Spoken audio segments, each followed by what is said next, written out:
no mai, haere mai. Welcome everyone to our NDF online session, Managing Digital Collections, a Systems Perspective, with our wonderful presenter, Kirsty Cox, who is Manager Digital and Collections Information Systems at Te Papa. Ko Naomi toku ingoa, he uria hau no Ngāti Raukawa, I tau oku tupuna mai o te rohi o Liverpool. Tēnei au te kaiwhakahaere hōtaka hapori o Whiakaponaki me mema o te Paore whaikahaere o NDF. My name is Naomi Murgatroyd. I'm an NDF board member and I'm also the public programs lead for Whiakaponaki Experience Wellington, just down the road from Kirsty. Before we hand over, a couple of housekeeping notes to keep the session running smoothly. We ask that you keep yourself muted and keep your cameras off so the focus is on the speaker. Also feel free to enjoy your lunch while you're listening. The session will be recorded, so you'll have a chance to review it. We'll share a link to the recording and links to any resources mentioned in an email sometime in the next few days. Please utilise the chat function. Your questions and comments are super welcome. Ask questions anytime throughout, and then we'll have some time at the end to address those questions. Kirsty's also said she is happy to hand out her email if we get heaps of questions so she can answer them directly. A huge thank you to Kirsty for joining us as our presenter. We're so excited to have you. Kirsty is currently the Manager of Digital and Collections Information Systems at Te Papa. So she manages the team that looks after their collections management system, EMU, and digital asset management system, NetX. Previously, she worked at the Alexander Turnbull Library, working primarily with unpublished digital materials and with their digital preservation system, Rosetta. That is more than enough from me, so I will happily hand over to Kirsty now. Tēnā koutou, kia hihi mai nei, mihi ana mana whenua ko Kirsty taku ingo no Hokianga ahau. Kei te noho ana ki Whanganui Tara mahi ana au hei Manager Digital and Collections Information Systems ki Te Papa. Nō reira, tēnā koutou katoa. Thank you, Naomi and NDF, for inviting me to talk to you today. This is, as mentioned in the advertisements for this particular session, this is a back to basics presentation, looking at the systems we use to manage our digital collections. What is a CMS? What's a DAMS? What's a DPS? And how do we acquire TDR? What do these terms even mean? I'll explore this through the lens of the Te Papa's digital preservation maturity journey. So, first and foremost, a collections management system, or CMS, essentially is designed to look after the collections that we all hold within our institutions. It's a backbone of any collecting institution, and their origins are in cataloguing and registration. Consequently, most of these systems manage information from a curatorial or a collections management perspective, and it is usually compliant with appropriate cataloguing standards. Vernon, of course, is the most popular collection management system used by museums and galleries in New Zealand, and it's a New Zealand-based system. Specify is a natural history specific collection management system, and it's used by many of the New Zealand Crown research institutions such as NIWA to manage their extensive specimen collections, and EMU, which of course is the system we use here at Te Papa. These are just some of the very many collection management systems that are out there on the market. EMU is a global collection management system that's actually used by many of the very large museums and galleries in Australia, Europe, and North America. In New Zealand, it's a very small user base of ourselves. Alexander Turnbull Library, where I formerly worked and was the administrator for EMU. Hokitika Museum recently, and the Worst Kept Secret Wing Nut Films.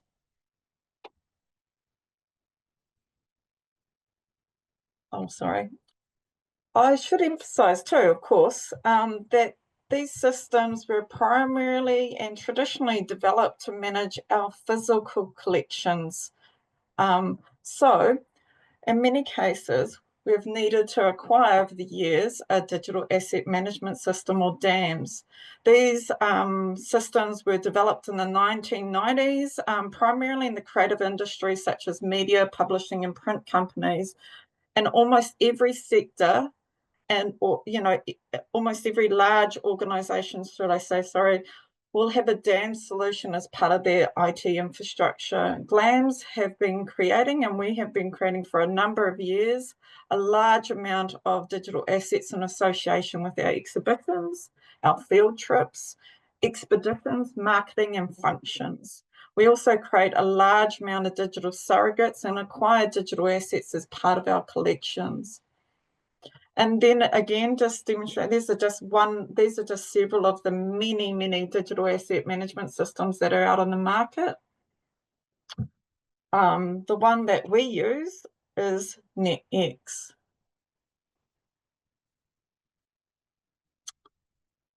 So what does DAMS look like? What does the digital asset management system really look like for us here at Te Papa? It's actually spread across two systems. Our non-collection related material is stored within NetX, or what we call Media Library. We acquired that in 2016. Yet within EMU, our collection management system, we've had this since 2005, 20 years earlier this year. And that has been storing all of our digital assets, even our non-collection media assets, before we acquired Media Library. So our non-collections related media assets, when it was initially acquired, it was configured as a minimal viable product. This is not to be confused with most valuable player. Our NetX, or Media Library, was acquired basically to have the real basic, just enough features to make it usable. Previously, like I was mentioning before, all our digital assets were either stored in EMU or in random staff hard drives or personal servers. There was no centralized space in which to find our media assets. It was never configured to handle collection-related media assets, so therefore there is no integration with EMU. There's only manual cross-referencing, and currently we have no budget allocation to change this. The fact that this DAMS is also a cloud-based software as a service means that there is no digital data sovereignty, and there is no data center based in New Zealand. NetX support is based in the United States on the East Coast, so our window for support is very limited from a New Zealand time perspective. Also, by the very nature of the digital assets that are stored in our media library, all the digital assets stored within this fall under the PRA, the Public Records Act. Recently, our disposal authority was signed off by the Chief Archivist. So essentially everything stored in here is not of long-term archival use or purpose.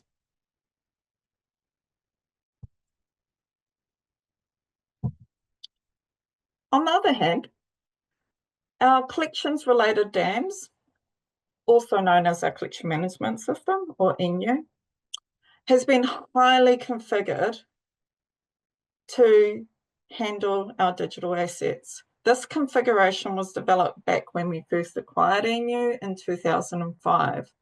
Consequently, this is predates a lot of the digital assets that were on market that were suitable for GLAMs, also before the creation of any kind of digital asset management system, preservation system. Consequently, this data structure is incredibly complex.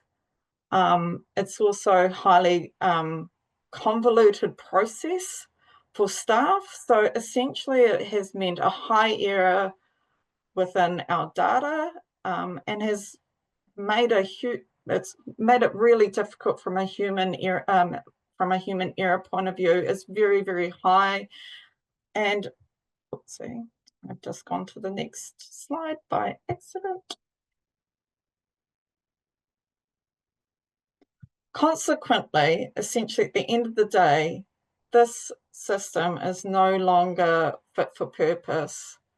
Our on-site storage is in three repositories. We have backups to the cloud and to LTO tapes. But essentially, at the end of the day, the disk space means it's more of a DAMS than it is a collection management system. Essentially, we really need, at the end of the day, a system that appropriately manages our collection, all our digital assets. This icon, I got it developed by AI for me, essentially shows a very overburdened EMU.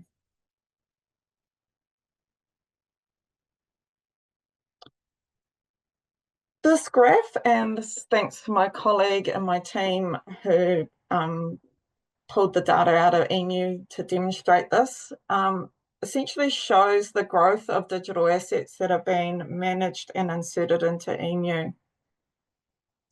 You can see a really large jump. That was a consequence of a project called the Accelerated Digitization, Accelerated Collections Digitization Project. Sorry, a bit of a mouthful. And since then, the growth of our digital assets has been steadily increasing and has put enormous pressure on our EMU and our storage and backups. We also have developed really highly customized workflows to support bulk imports into our systems and assist with our very complex publishing process. Currently, we have over 1 million records published to our collections online, and we average over 2,000 newly published records per month. I should also emphasize the current version we're operating in EMU is version 6.5. And if you know anything about EMU, the back end of the database essentially is only 32-bit compliant, which essentially means for any of our digital files over 2 gig, partition of those files happen. Ultimately, this means many of our digital collections, especially our AV collections, have not been able to be loaded into EMU. So this graph actually genuinely doesn't show all our digital assets that we have and that we need to manage across all our collections.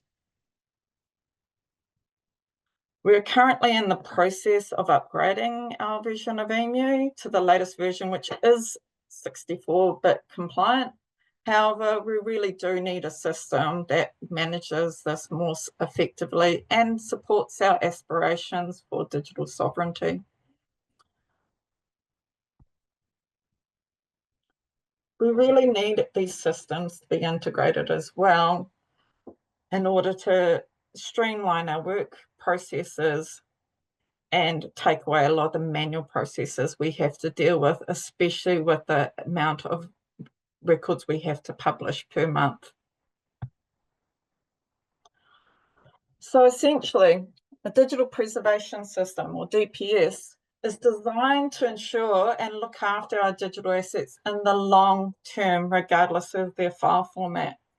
As mentioned in the introduction, Rosetta, I worked with previously. I was a super user for the unpublished collections at Turnbull Library during the National Digital Heritage Archive, or NDHA project, which implemented Rosetta in 2008. This was co-designed by Ex Libris with the collaboration of the National Library of New Zealand. And at the time, it was basically the only digital preservation system on the market. Since then, there's been a number of different offerings, including Preservica, which is another leading product, which actually has been used by the National Archives in the UK, but also Archivematica, which is an open source digital preservation solution. Sorry.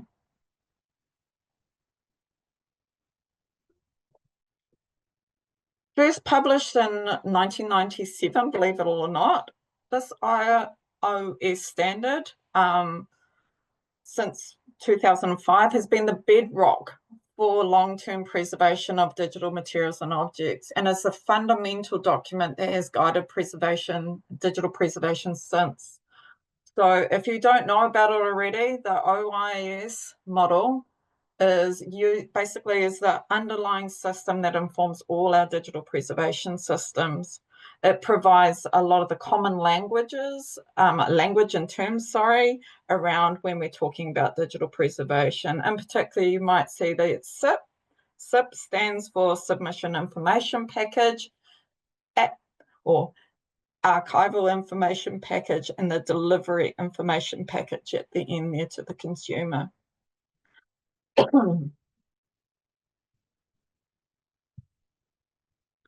Another one is this, the DCC, the Curation Lifecycle Model. This expands on the idea of digital preservation requires actions throughout the life cycle of your digital objects to sustain long-term access to them.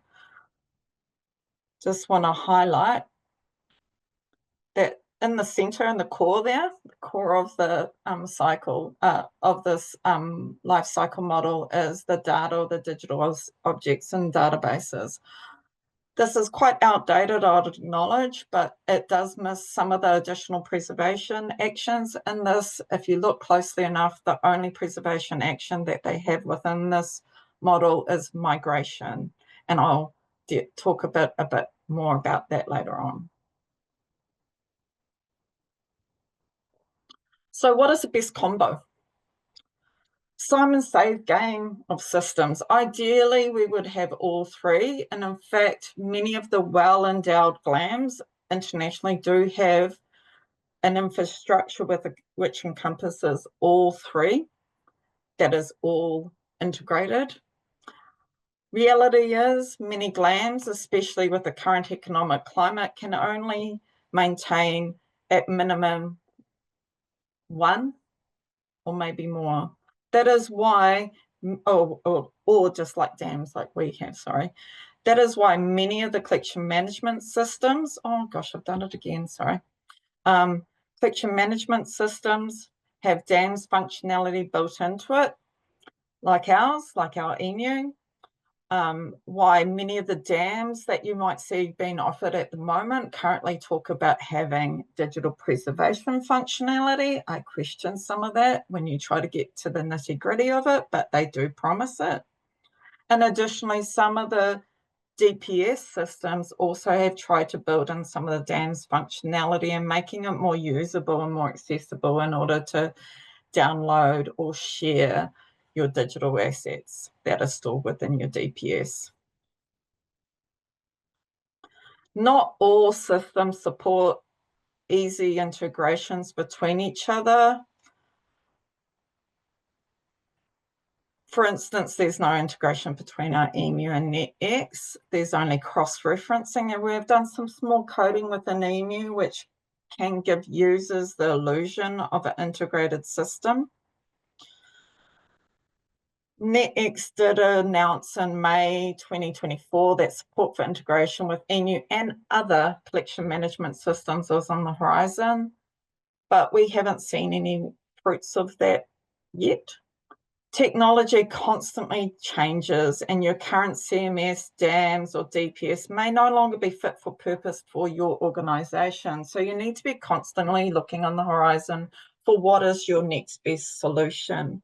To enable this, you need to ensure that your data is migration ready as much as possible. And when I mean migration ready, that is essentially making sure your data is consistent as possible and you're documenting as well as possible any decisions or changes you've made to your system. In particular, customizations like we have done within our EMU. But systems are only part of the picture. TDR, or the Trusted Digital Repository. This is a concept that was first discussed in a report by the Research Libraries Group RLG and the Online Computer Library Centre, OCLC. Since 2012, this has become an ISO standard and known as the Trusted Digital Repository Checklist. I'm finding recently a lot of colleagues in the GLAMS sector are starting to use DPS and TDR. Oopsie, beg your pardon, I keep on doing that. TDR interchangeably, when in reality a DPS is part of a TDR, and a TDR is more than just a system. It's about compliance with preservation standards like that OIS model that I mentioned previously. It's about organizational viability, financial stability of your organization in order to maintain those systems in the long term. Technical procedural suitability, system security. Do you have those backups? Do you have your business continuity plans in place? Procedural accountability if something doesn't work. Achieving a TDR is aspirational for many GLAMs. It's the gold standard for digital preservation. So, what are we doing instead? So, we've been on a journey around digital preservation maturity for a wee while. And one of the tools we've used to help us understand, because it's such a big problem and it can be incredibly overwhelming, is using this incredibly useful tool that has been put out by the Digital Preservation Coalition called the Rapid Assessment Model, the DPC RAM. We've been benchmarking and using this model since 2020, and it's really helped inform where we need to focus our attentions on and where we're doing really good, where we're not doing so good, and really helping communicate what that is to upper management about that. So I'd highly recommend, if you haven't done so already, start benchmarking with the DPC RAM. We've also done some really small steps. Hardware. When I first started working at Te Papa, we didn't have a write blocker, and that's what the write blocker is beside there, that Tableau forensic piece of hardware. This was really important to make sure when we were transferring files, we weren't by mistake altering them when we were doing so. We now have a standalone digital preservation computer to assist with processing really large digital acquisitions. Previously, I was trying to do this on my small laptop, which essentially it was breaking under the pressure of me running some of the processes required when I was looking at some of these digital collections. We've included within a lot of the job descriptions, and previous to me starting, a lot of this was unbelievably not mentioned in many job descriptions, but the inclusion of physical and digital well-being of our collections. It was always assumed that, there was always that emphasis on the physical, and the digital was ignored in many cases, especially in our storage considerations.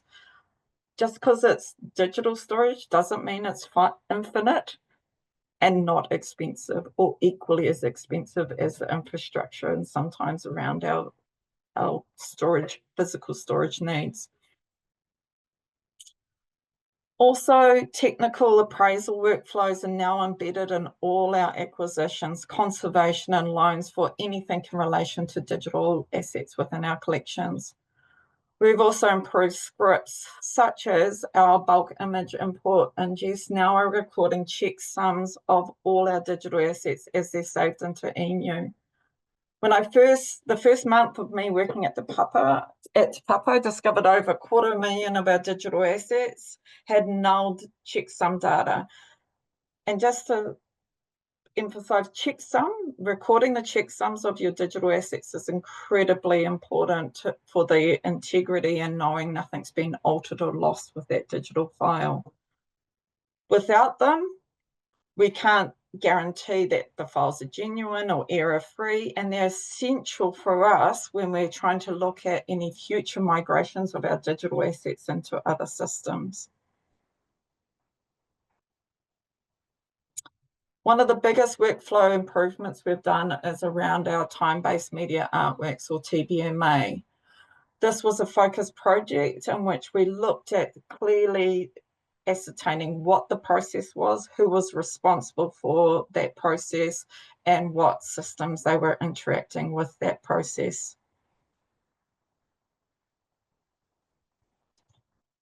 Also, another really important and useful piece of kit that Digital Preservation Coalition has put out is one called the CAT, the Competency Audit Toolkit.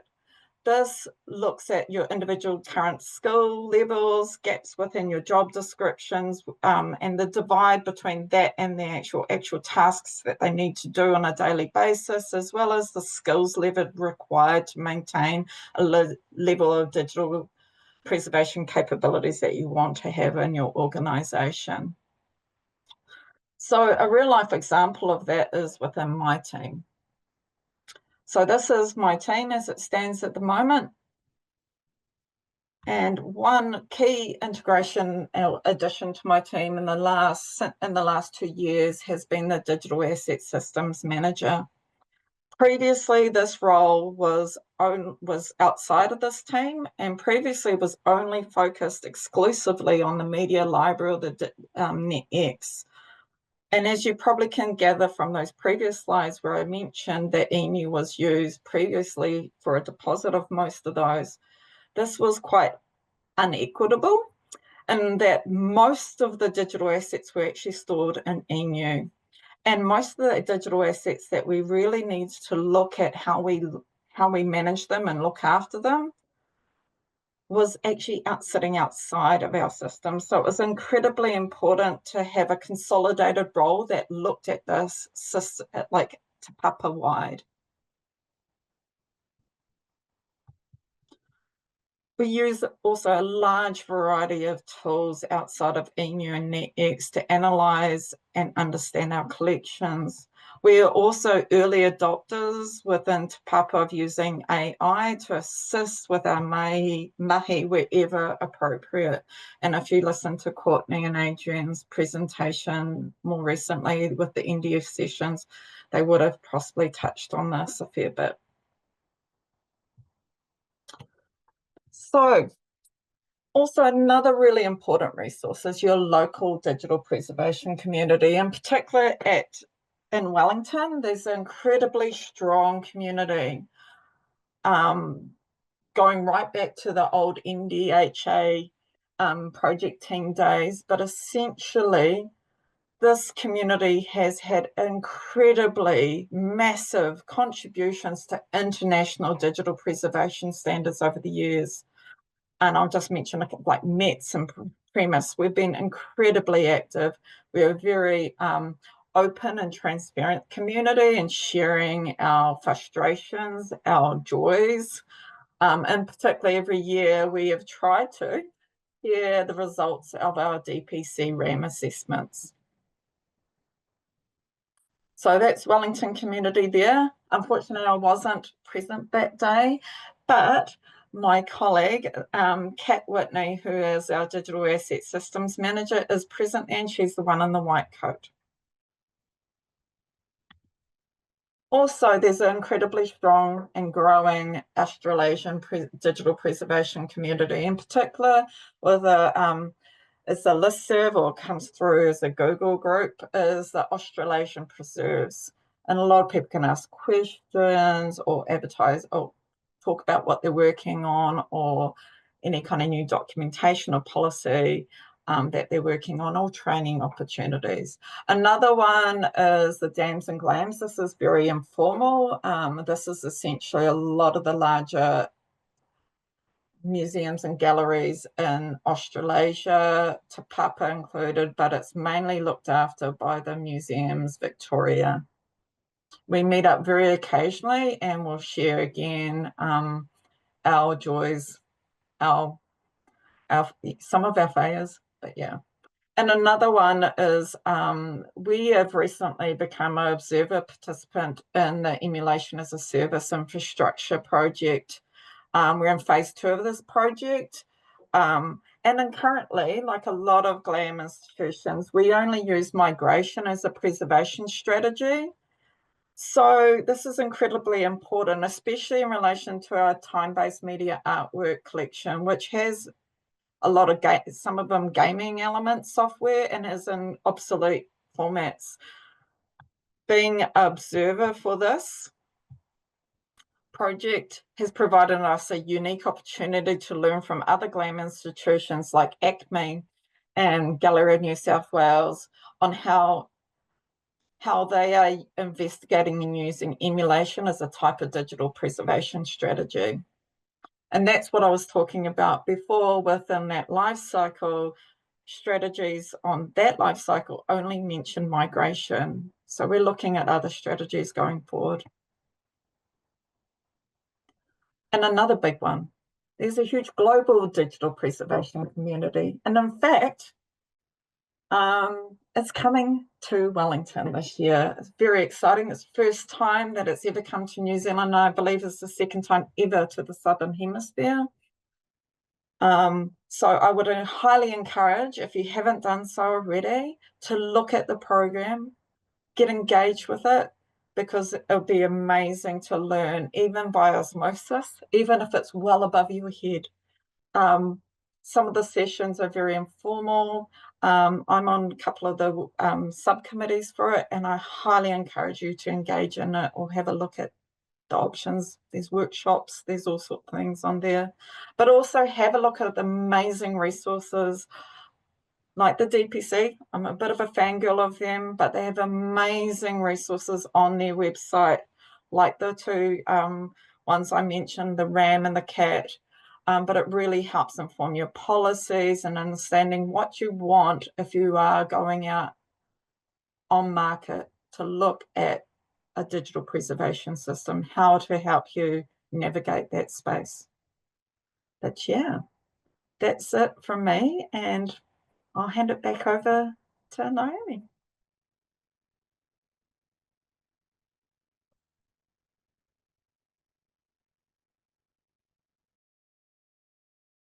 Thank you so much, Kirsty. That was awesome. I really enjoyed how you included just some very practical, simple, actionable things. I think sometimes this kind of mahi can be like really overwhelming or seem a little bit insurmountable. So I think that's just super helpful, especially because we know we get to our sessions, we have a lot of really small institutions who, you know, this can seem quite scary. And I have to say, I loved the photo of you all by the Wellington sign, especially considering how atrocious the weather has just turned here in Wellington. But you're totally right. It is so important to lean on your community, to lean on your peers and your colleagues and talk to each other and support each other. So I think we're all guilty of it, right? Of just kind of being in our little cocoon, in our little focus bubble, and forgetting that there are other people just down the road who you could have a chat to. It's time for people to post questions, but just in case anybody's shy, of course, like a good chair, I have prepared one earlier. So you spoke a little bit about people having, and it did make me smile, and probably everybody else, assets in on random desktops and hard drives, and like I think we've all been there. I wondered how you might have brought people along the journey in terms of convincing them to use the correct systems, do things properly, especially people who may not work in the collections space. This might be really new to them. They've been doing things the same way for 30 years. So just a little bit of that kind of, your perspective on how to get people to take this mahi seriously and bring them along with any change that might be coming their way. That's a big question. But there's a couple of things in there. One of the key things, again, that's going back to the DPC, looking at some of their resources around this, but essentially creating what we call, I didn't mention it, but we created quite early on a digital asset register. So just getting an idea of what's potentially out there, where they are, who holds them, what's on them, how old are they? What is their context? Why are they there? You know, all sorts of little things like that really helps you kind of understand just really at the basic level what you've got going on. where I previously worked at Turnbull, I was at one point the inaugural, the original only digital person working and processing digital collections along my colleagues in ATL, which were the digital archivists. And I was basically working on the extensive backlog of digital materials that was building up in those curatorial areas. It became such that they realized they needed 2 additional me's. So they created 2 additional people to do the same mahi that I was doing. Because it literally was years and years and years worth of backlog. And we had amnesties around that too, which was really interesting. So a lot of things came through the woodwork. A lot of things also hidden in your collections that you might not discover just incidentally. You go through a file and then, oh, there's a pen drive in there, you know? But I think, yeah, developing some processes, some policies, kind of getting understanding what you're capable of doing within your organization or not, being realistic around that, setting expectations and not being too hard on yourself. But yeah, there's a lot to unpack in that, but yeah, so much I can provide. That's just, yeah. The pen drive in a file horror story. Like, I do. Oh, floppy disks, 8-inch floppy disk, you know? Yeah. Oh man, yep, been there. So we've got a question. It's in the chat, but I'll say it out loud as well, so it goes onto the recording. This is from Dave Sanderson. How do you differentiate your work from attempts in corporate land to get everyone's data into SharePoint, especially when it's often also trying to meet record keeping / data management goals? That's interesting you say that, because as I was saying, I didn't call it out specifically, but that digital asset systems, it was a digital asset system manager was sitting in our what was called knowledge and information group or team, and they were looking after our public records as well as our own archives, because a lot of people don't realize we actually do not transfer our archives to Archives New Zealand. We look after our own way back to 1865. So that's a really interesting one. With the SharePoint, I know my colleague who's the head of that team still very much struggles with it right now, with people saving things randomly. We don't know what we don't know. Yeah, and people will always, let's be honest, at the end of the day, people are always saving things in the wrong place, regardless of best intentions sometimes. If they're going to find a way to do something, they're going to do it. Or else, just to be sure, I'm going to put it in all 3. I'm going to put it in email, I'm going to put it in media library, and I'm going to put it into our record management system and onto my SharePoint and into, it can be a huge problem. We're trying to tackle that from a large IT perspective. So our chief of the chief of the information team, and I always forget his actual title, but Craig LeCain, who you would have seen present at the NDF, that was held the session earlier this year. He's really struggled with that because the data storage perspective is huge. We have a huge amount of duplication across the entire organization, and tackling that is a cultural shift, and yeah, it's a hard one. And it's not just we feel it across the entire organization. But yeah, hopefully that answers the question. Oh, we've got a couple more questions. So the next one is, are there recommendations for storing working digital files such as 3D scanning point clouds versus final files, e.g., and I hope I get this correct because this is not actually my field, I'm a total amateur at this, but have a look in the comments, e.g. final 3D, I don't know this acronym, objects STL model within DAMS. I've totally butchered that. Oh, okay. It's a bit of a pity my colleague Kat's not present today, but essentially we have had sessions discussing that. Essentially, we kind of treat whatever they have, a working folder that they usually use with the digital the digital creators here at Te Papa, because of course we have a large team working on that kind of those kind of content we create. So they have a lot of their own working folders. It's usually the final product that we save into the DAMS, or else that's what we've kind of agreed to more recently. But again, some of those answers to the nuts and bolts of that workflow have only just been kind of worked on.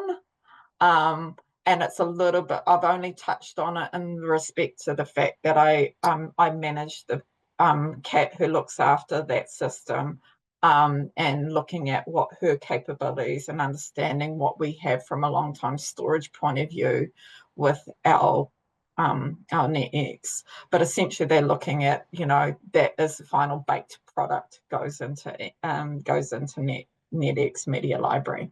Hopefully that, I'm sorry, there's a lot of comments I'm just trying to read through.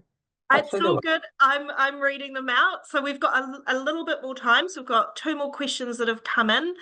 And obviously, you know, any other questions, Kirsty's very kindly said she'll answer them by email. So assuming you have a library and archives, how do you manage your relationship with the library and their systems and their desire to store their assets in their systems? Okay. It's a little bit separate, I'll be honest. So yes, we do to a certain extent. I'm only speaking from Te Papa's perspective. We do allow to have our rare books catalogued in EMU and distributed through our collections online. It's very high level. Martin Lewis, who's in charge of our library here at Te Papa, has been doing that for a very long time.